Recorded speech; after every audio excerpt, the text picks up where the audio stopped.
जय हिंद दोस्तों। और कैसे हैं आप लोग? उम्मीद करता हूं कि बिल्कुल स्वस्थ होंगे और मस्त होंगे।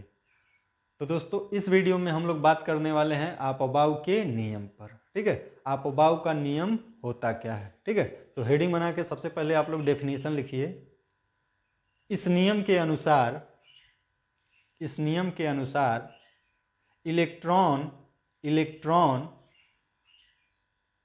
उपकोषों के ऊर्जा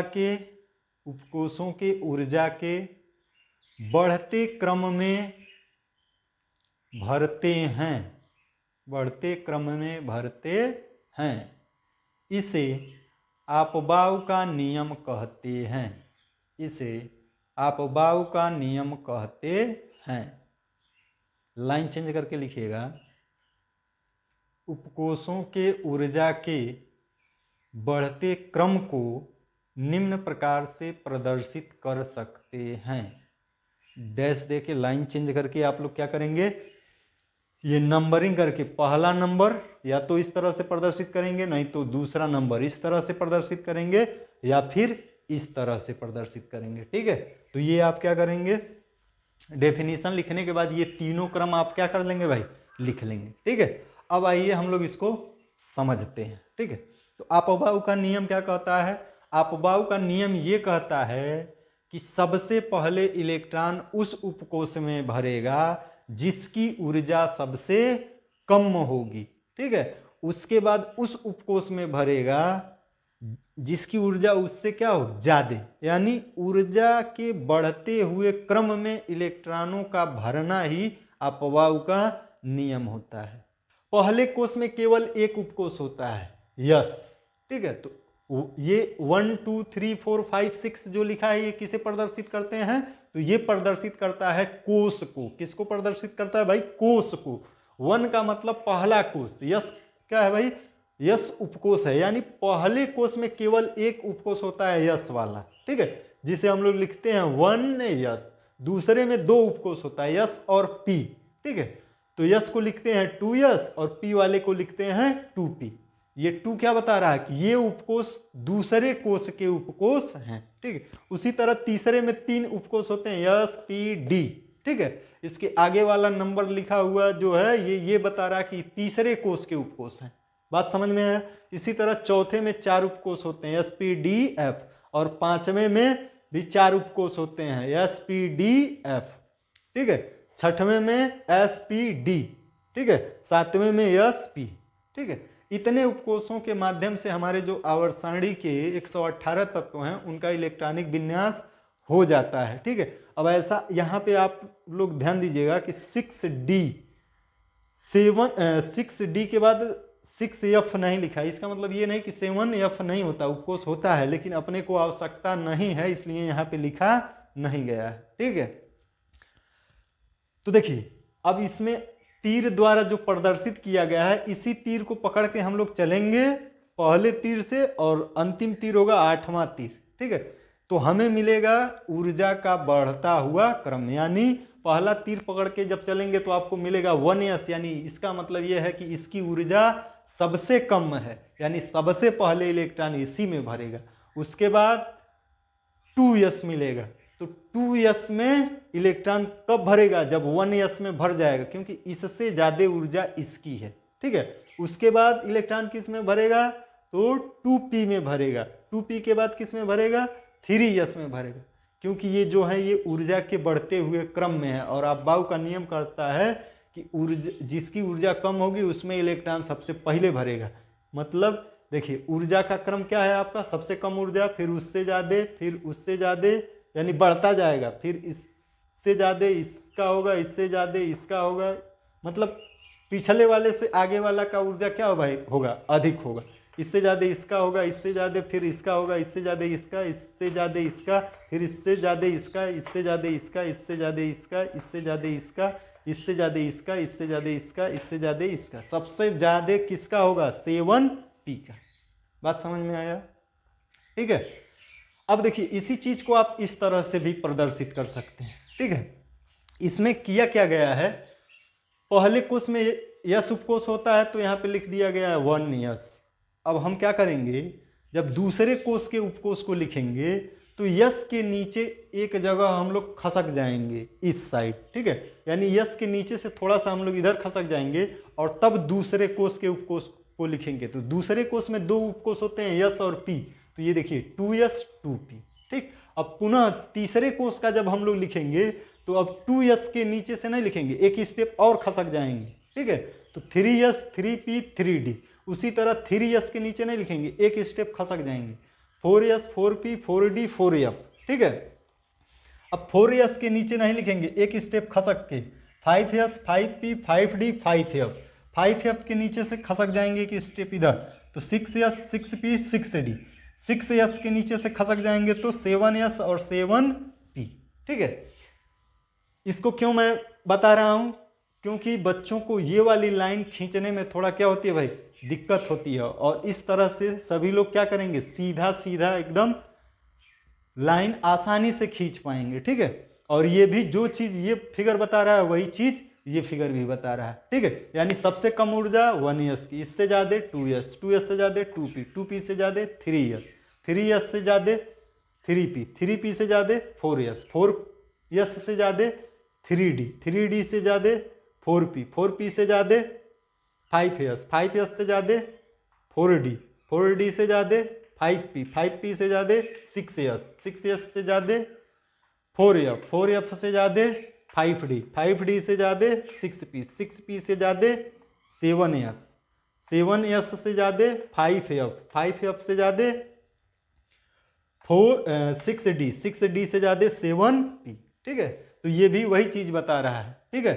और ये ऊर्जा का क्या है भाई, तो ये ऊर्जा का बढ़ता हुआ क्रम है, उपकोषों के ऊर्जा का बढ़ता हुआ क्रम, और इसी क्रम में इलेक्ट्रॉन भरे जाते हैं। ये अपबाउ का नियम कहता है। मतलब सबसे पहले इलेक्ट्रॉन इसमें भरेगा, फिर इसमें, फिर इसमें, फिर इसमें, फिर इसमें, फिर इसमें, फिर इसमें, फिर इसमें, फिर इसमें, फिर इसमें, फिर इसमें, फिर इसमें, फिर इसमें, फिर इसमें, फिर इसमें, फिर इसमें, फिर इसमें, फिर इसमें, फिर इसमें। बात समझ में आया। अब इसी चीज को आप ऐसे न लिख के एक सीधे लाइन में लिख दीजिए कि भाई सबसे पहले इलेक्ट्रॉन 1s में, फिर 2s में, फिर 2p में। देखिए यहाँ से पहले 1s, फिर उसके बाद 2s, फिर 2p, उसके बाद 3s, 3s के बाद 3p, 3p के बाद 4s, 4s के बाद 3d, 3d के बाद 4p, 4p के बाद 5s, 5s के बाद 5s के बाद 4d, 4d के बाद 5p, और 5p के बाद 6s, 6s, 6s के बाद 4f, 4f के बाद 5d, ठीक है। और 5d के बाद 6p, तो देखिए 6p, और 6p के बाद 7s, 7s के बाद 5f, 5f के बाद 6d, 6d के बाद 7p। बात समझ में आया। तो ये तो आप लोगों को ये दोनों फिगर जो है ये आप लोगों को समझने के लिए है, ठीक है। यदि आपको ये अभी याद नहीं है, ठीक है, तो इसको आप लोग क्या करेंगे भाई, एक दो बार बनाएंगे, ठीक है। तो ये आपके दिमाग में खूब बहुत अच्छे तरीके से फिट हो जाएगा, ठीक है। अब इसमें हम लोग ध्यान देंगे कि हम ये लाइन कैसे याद कर लें, ठीक है। तो देखो भाई यहाँ तक तो कोई दिक्कत नहीं है, ये 3 स्टेप में तो कोई दिक्कत नहीं है, यहाँ तक तो सबको आसानी से याद हो जाएगा। नहीं याद होगा तो देखिए 1s को छोड़ दीजिए, बाकी आप 2-2 का जोड़ा बनाइए, 2-2 उपकोष का, यहाँ पे भी 2-2 उपकोष का है, ठीक है। यानी 2-2 उपकोष का 2 जोड़ा और 3-3 उपकोष का 2 जोड़ा, फिर 4-4 उपकोष के 2 जोड़े, ठीक है। यानी सभी उपकोषों को हम लोग क्या कर दिए हैं भाई, जोड़ों में डिवाइड कर रहे हैं, ठीक है, याद करने के लिए, ठीक है। 1s को छोड़ दिए सिंगल, उसके बाद हम लोग क्या किए, 2-2 उपकोष के 2 जोड़े, यानी यहाँ पे 2s 2p है, 3s 3p है, 2-2 उपकोष के 2 जोड़े बन गए। अब 3-3 उपकोष के 2 जोड़े बनाएंगे, 3-3 उपकोष के हैं 4s 3d 4p, ठीक है। और यहाँ है 5s 4d 5p, ठीक है। उसके बाद 4-4 उपकोष के भी 2 जोड़े बनाएंगे, ठीक है।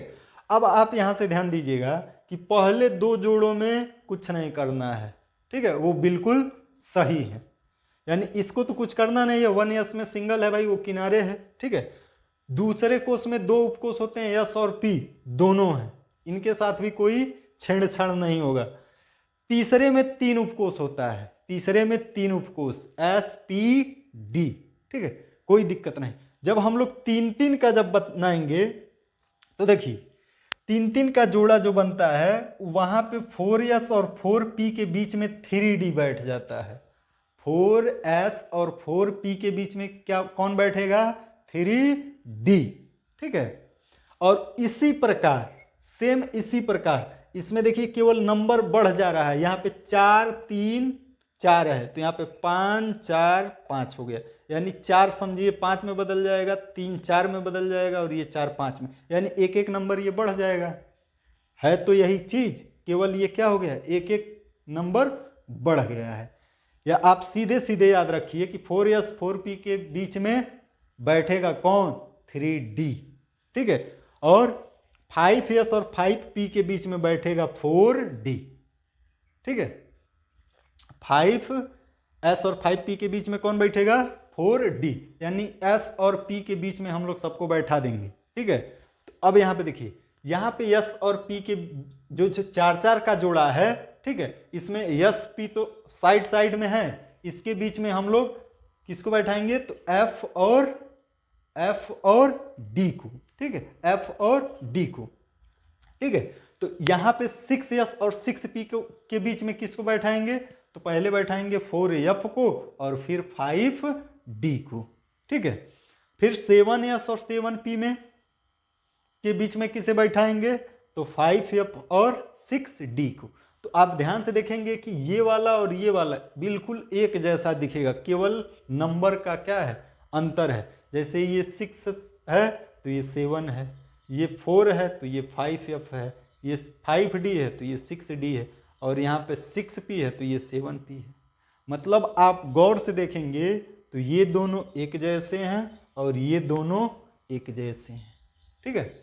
अच्छा, आप ये भी देखिए समझ सकते हैं इस प्रकार से कि भाई देखिए यहाँ पे सिंगल सिंगल s और p के बीच में सिंगल सिंगल उपकोष बैठाए हैं, तो किसको बैठाए हैं हम लोग?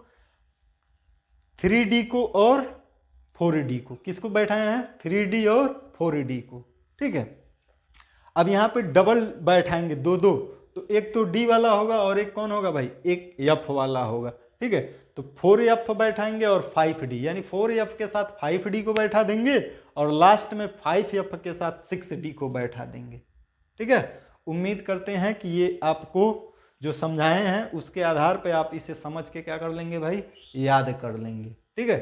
तो एक दो बार आप क्या करिएगा, इसे रिवीजन करिएगा लिख लिख कर, यानी आप एक बार वीडियो को पॉज करके क्या करिए, उसको लिखिए कि जो बात मैं आपको बताया हूँ वो आप लिख पा रहे हैं कि नहीं। नहीं लिख पा रहे हैं तो पुनः देखिए कि क्या ध्यान देना है किस बात का, ठीक है। और 2-4 बार प्रैक्टिस करेंगे तो आपके माइंड में ये बात क्या हो जाएगा भाई? फिट हो जाएगा, ठीक है। अच्छा, इसमें आप क्रम, ऊर्जा का क्रम यदि दिखाना चाहते हैं तो आप इसको ऐसे बता सकते हैं, इससे ज़्यादा ऊर्जा इसकी है, इससे ज़्यादा ऊर्जा इसकी है, इससे ज़्यादा इसकी है, इससे ज़्यादा इसकी है, यानी लेस देन का साइन इसमें आप सबके बीच में लगा सकते हैं, ठीक है। तो ये क्या है? ऊर्जा का बढ़ता हुआ क्रम। ऊर्जा का क्या है? उपकोषों के ऊर्जा का बढ़ता हुआ क्रम है, और इसी क्रम में इलेक्ट्रॉन को क्या किया जाता है भाई? भरा जाता है। बात समझ में आया? तो अब हम लोग कुछ तत्वों का इलेक्ट्रॉनिक विन्यास देखेंगे, ठीक है। लेकिन इलेक्ट्रॉनिक विन्यास देखने से पहले एक बार और आप लोग ध्यान दीजिए कि इसको एक लाइन में हम कैसे लिख पाएंगे, ठीक है, क्योंकि हम लोग इलेक्ट्रॉनिक विन्यास इसी प्रकार से करेंगे, ऐसे नहीं करेंगे, ठीक है। तो देखिए सबसे पहले 1s, सबसे पहले इलेक्ट्रॉन किस में भरेगा? 1s में। पहले कोष में केवल एक उपकोष होता है 1s, ठीक है। दूसरे में दो उपकोष होते हैं 2s 2p, 2s 2p, ठीक है।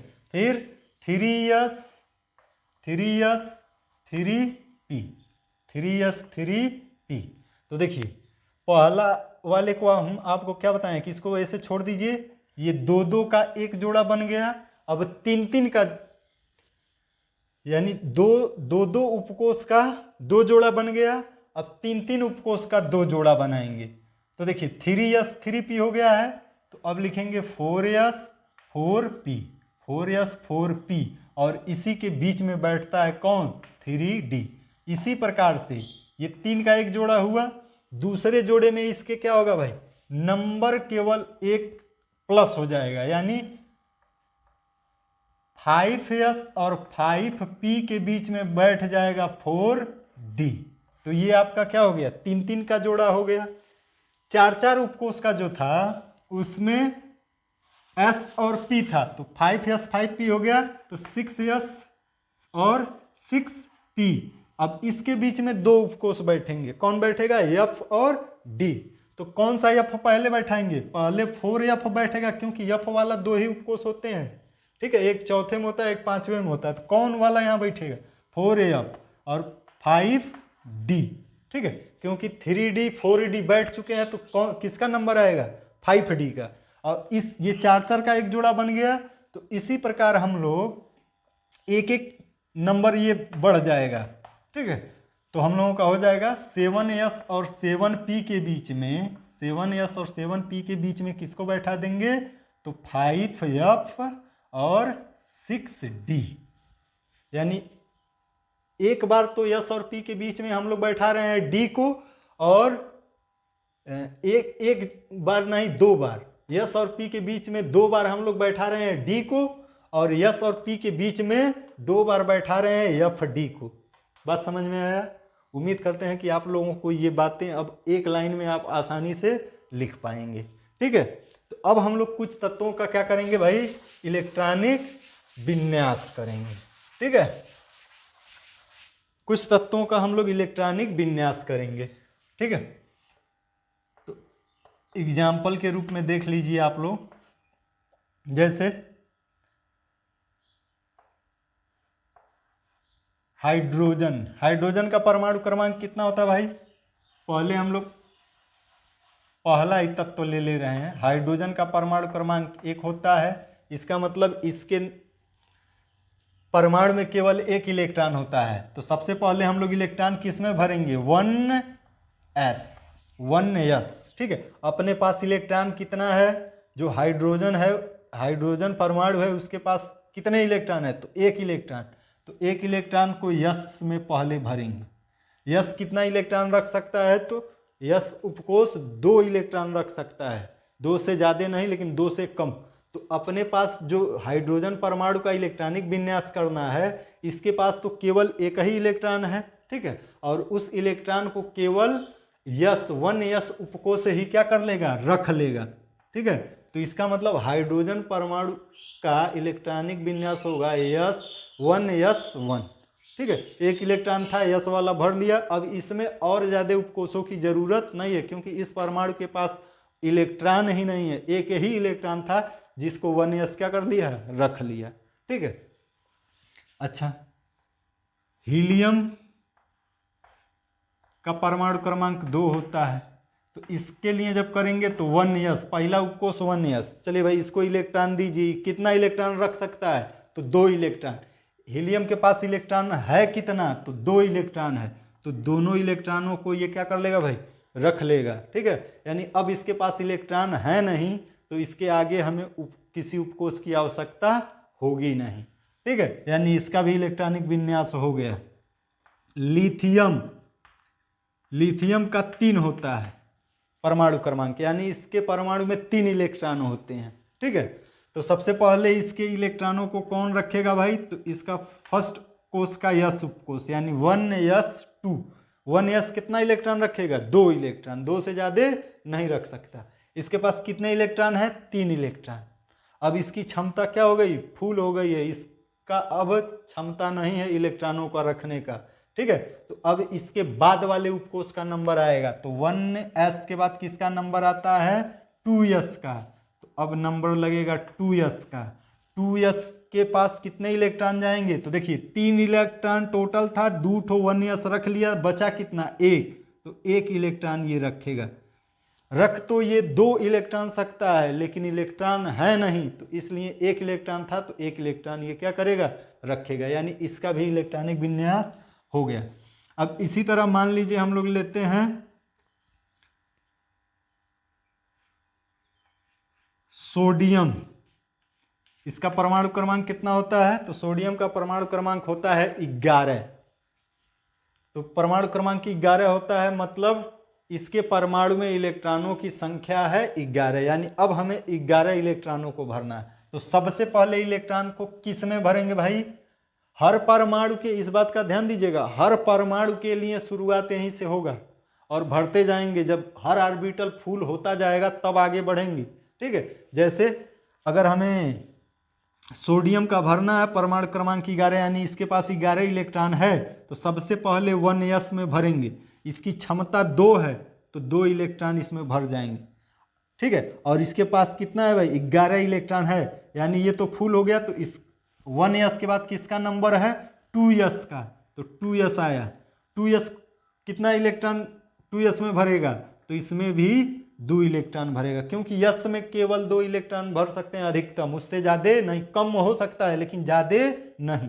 तो ये भी 2 इलेक्ट्रॉन रखेगा, ये भी फुल हो गया भाई। तो अब इसके आगे वाला उपकोष आएगा, तो 2s के बाद क्या आता है? 2p।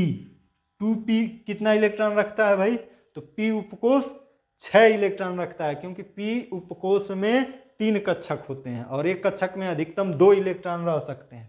तो इसलिए ये कितना इलेक्ट्रॉन रख सकता है? 6। लेकिन देखेंगे कि अपने पास इलेक्ट्रॉन है कितना।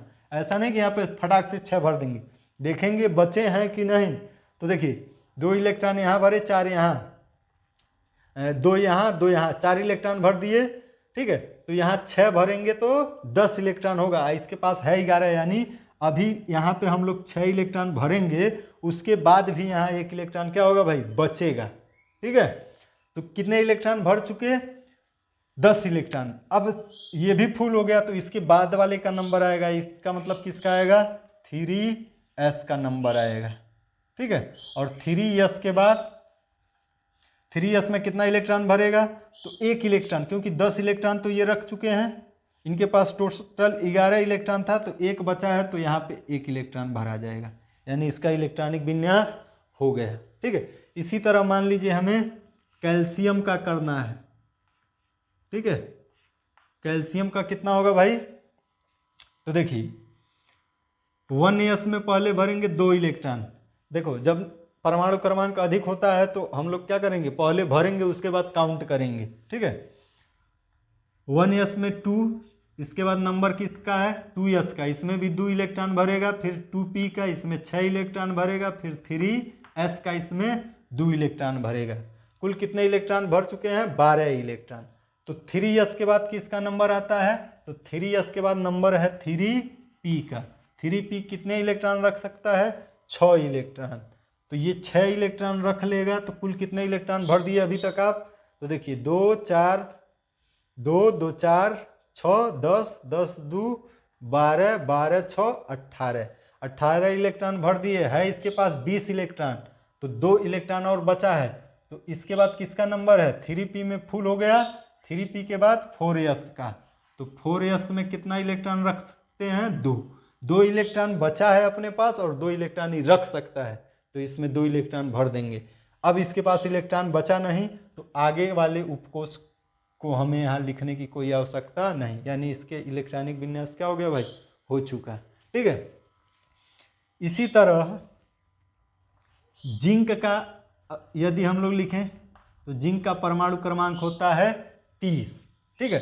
और 30 इलेक्ट्रॉनों को भरेंगे हम लोग। तो सबसे पहले 1s2 2s2 2p6 3s2 3p6, इसके बाद किसका नंबर? 4s2, और 4s के बाद क्या आता है? 3d।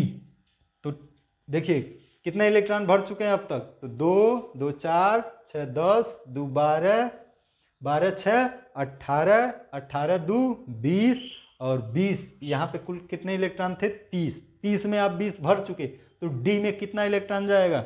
डी की क्षमता होती है 10 इलेक्ट्रॉन रखने की, और यहाँ पे बचा है 10 इलेक्ट्रॉन, तो 10 के 10 इलेक्ट्रॉन यहाँ पे क्या हो जाएंगे भाई? भर जाएंगे, ठीक है। तो डी में कितने इलेक्ट्रॉन? 10 इलेक्ट्रॉन। तो अब ये देखिए कि ये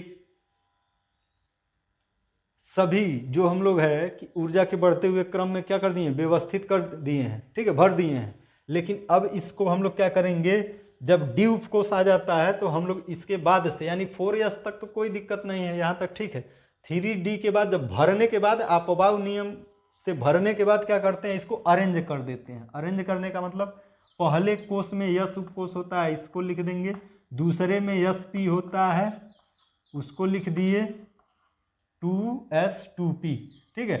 उसके बाद तीसरे में 3s 3p में 6, और अब अरेंज मतलब तीसरे वाले कोष के जितने उपकोष हैं सबको एक पास कर लेंगे। तो देखो यहाँ है 3s 3p और 3d इधर है, तो उसको भी अब इधर ला देंगे, 3d पर 10 और फिर ये 4s लास्ट में हो जाएगा, ठीक है। ऐसा कब करेंगे भाई, तो पहले अपवाय के नियम से इलेक्ट्रॉनों को भर लेंगे, उसके बाद अरेंज करेंगे, ठीक है। तो अगर कोष में इसका इलेक्ट्रॉनिक विन्यास देखेंगे तो पहले कोष में 2 इलेक्ट्रॉन, यानी पहले कोष के इलेक्ट्रॉन है, यहाँ पे पहले कोष, 2 वाला दूसरे कोष में कितने इलेक्ट्रॉन, यस में 2 और पी में 6, यानी कुल 8 इलेक्ट्रॉन। तीसरे में कुल इलेक्ट्रॉन कितने हैं, तो 2 और 6 8, 8 10 18, और चौथे में कितना है, तो 2, चौथे में 2 इलेक्ट्रॉन, यानी कोषों में इसका इलेक्ट्रॉनिक, ये तो हम लोग उपकोष में इलेक्ट्रॉनिक विन्यास कर रहे हैं ना। और इस तरह से अगर अरेंज करने के बाद जोड़ के लिख देंगे कि पहले कोष में कितना इलेक्ट्रॉन है, दूसरे में कितना है, ये नंबर उपकोषों के ऊपर जो नंबर है वो क्या है भाई, इलेक्ट्रॉन को प्रदर्शित करता है, इलेक्ट्रॉनों की संख्या को, इसको जोड़ के लिख देंगे, मतलब दूसरे कोष में कुल 8 इलेक्ट्रॉन, ठीक है। तो ये आपका जो इलेक्ट्रॉनिक विन्यास निकल के आएगा, ये निकल के आएगा कोषों में इलेक्ट्रॉनिक विन्यास। बात समझ में आया? तो उम्मीद करते हैं आप लोगों को ये वीडियो बहुत अच्छी तरीके से समझ में आई होगी, ठीक है। और जो लोग इस वीडियो को देखे हैं और पहला वीडियो नहीं देखे हैं, हो सकता है उनको कुछ दिक्कत हो, ठीक है। तो आप लोग यदि पहला वीडियो नहीं देखे होंगे तो पहले उसको देख लीजिएगा, तब इसको देखिएगा, आपको पूरी बात अच्छे से समझ में आएगी। तो दोस्तों आप लोग बताइए वीडियो कैसा लगा, यदि अच्छा लगा हो तो वीडियो को लाइक कर दें, शेयर कर दें, और चैनल को यदि अभी तक सब्सक्राइब नहीं किए हैं तो क्या कर दें, सब्सक्राइब कर दें। धन्यवाद दोस्तों, जय हिंद।